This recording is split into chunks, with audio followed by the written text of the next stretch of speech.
ANMR ನ್ಯೂಸ್ಗೆ ಸ್ವಾಗತ. SGV health care ಆಸ್ಪತ್ರೆ ವತಿಯಿಂದ ದಿನಾಂಕ 29/11/2024 ಉಚಿತ ಹೃದಯ ತಪಾಸಣೆ ಶಿಬಿರ. ಚಿಂತಾಮಣಿ ನಗರದ ಕೇರ್ ಬಡಾವಣೆ ಗಜಾನನ ಸರ್ಕಲ್ ಹತ್ತಿರ HDFC ಬ್ಯಾಂಕ್ ರಸ್ತೆಯಲ್ಲಿರುವ ಎಸ್ಜಿವಿ ಹೆಲ್ತ್ ಕೇರ್ ಆಸ್ಪತ್ರೆ ಮತ್ತು RL Jalappa Narayana heart centre ತಮ್ಕಾ ಕೋಲಾರ ಇವರ ಸಂಯುಕ್ತ ಆಶ್ರಯದಲ್ಲಿ 2024 ನವೆಂಬರ್ 29 ಶುಕ್ರವಾರ ಬೆಳಗ್ಗೆ 10 ರಿಂದ ಮಧ್ಯಾಹ್ನ 2 ಗಂಟೆವರೆಗೂ ಉಚಿತ ಹೃದಯ ರೋಗ ತಪಾಸಣಾ ಶಿಬಿರವನ್ನು ಎಸ್ಜಿವಿ ಹೆಲ್ತ್ ಕೇರ್ ಆಸ್ಪತ್ರೆಯಲ್ಲಿ ಹಮ್ಮಿಕೊಳ್ಳಲಾಗಿದೆ. ಶಿಬಿರದಲ್ಲಿ ಉಚಿತ ಸೌಲಭ್ಯಗಳಾದ ಸಂದರ್ಶನ, ರಕ್ತದೊತ್ತಡ, ಎಕೋ ಸ್ಕ್ರೀನಿಂಗ್, ಸಕ್ಕರೆ ಕಾಯಿಲೆ ಸಾಮಾನ್ಯ ತಪಾಸಣೆ, HbA1c ಮತ್ತು ಎರಿಕ್ ಆಸಿಡ್ ಸೌಲಭ್ಯಗಳು ದೊರೆಯುತ್ತದೆ.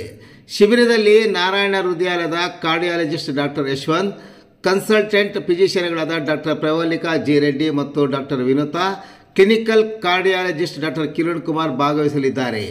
ಹೆಚ್ಚಿನ ವಿವರಗಳಿಗೆ ಮೊಬೈಲ್ ಸಂಖ್ಯೆ 7396550071 ಮತ್ತು 7259161329ಕ್ಕೆ ಸಂಪರ್ಕಿಸುವುದು.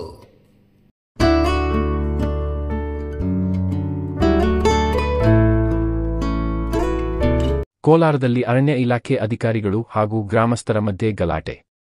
ಕೋಲಾರ ಜಿಲ್ಲೆ ಮುಳಬಾಗಿಲು ತಾಲೂಕಿನ ಕಗ್ಗಲನತ್ತ ಗ್ರಾಮದಲ್ಲಿ ಘಟನೆ. ಗ್ರಾಮಸ್ಥರು ಹಾಗೂ ಅರಣ್ಯ ಇಲಾಖೆ ಅಧಿಕಾರಿಗಳ ಮಧ್ಯೆ ವಾಗ್ವಾದ, ನೂಕಾಟ, ತಳ್ಳಾಟ. ಕಗ್ಗಲನತ್ತ ಗ್ರಾಮದ ಹೊರವಲಯದಲ್ಲಿ ಸಭೆ ಸೇರಿದ್ದ ಗ್ರಾಮಸ್ಥರು. ಸಿಪಿಎಂ ಮುಖಂಡ ಗೋಪಾಲ್ ನೇತೃತ್ವದಲ್ಲಿ ಸಭೆ ಸೇರಿದ್ದ 30ಕ್ಕೂ ಹೆಚ್ಚು ಗ್ರಾಮಸ್ಥರು. ಅರಣ್ಯ ಇಲಾಖೆಯ ಒತ್ತುವರಿ ತೆರವು ವಿರೋಧಿಸಲು ಪ್ರತಿಭಟನೆಗೆ ಸಜ್ಜಾಗಿದ್ದ ಗ್ರಾಮಸ್ಥರು. ಈ ವೇಳೆ ಮುಳಬಾಗಿಲು ಅರಣ್ಯ ಇಲಾಖೆ ಅಧಿಕಾರಿಗಳು ಹಾಗೂ ಗ್ರಾಮಸ್ಥರ ಮಧ್ಯೆ ಗಲಾಟೆ. ಪರಸ್ಪರ ಕೈ ಮಿಲಾಯಿಸಿದ ಅಧಿಕಾರಿಗಳು ಹಾಗೂ ಗ್ರಾಮಸ್ಥರು. 10 ಮಂದಿ ಗ್ರಾಮಸ್ಥರನ್ನ ವಶಕ್ಕೆ ಪಡೆದ ಅರಣ್ಯ ಇಲಾಖೆ ಅಧಿಕಾರಿಗಳು. ರೈತಪರ ಹೋರಾಟಗಾರ ಸಿಪಿಎಂ ಗೋಪಾಲ್ ಹಾಗೂ ಅಧಿಕಾರಿಗಳ ಮಧ್ಯೆ ವಾಗ್ವಾದ. ಅರಣ್ಯ ಇಲಾಖೆ ಸಿಬ್ಬಂದಿ ಹಲ್ಲೆ ಮಾಡಿದ್ದಾರೆಂದು ಸಿಪಿಎಂ ಗೋಪಾಲ್ ಆರೋಪ. ಅರಣ್ಯ ಇಲಾಖೆ ಅಧಿಕಾರಿಗಳ ವಿರುದ್ಧ ಪೊಲೀಸರಿಗೆ ದೂರು ಸಲ್ಲಿಕೆ. ಮುಳಬಾಗಿಲು ತಾಲೂಕಿನ ನಂಗಲಿ ಪೊಲೀಸ್ ಠಾಣೆಗೆ ದೂರು.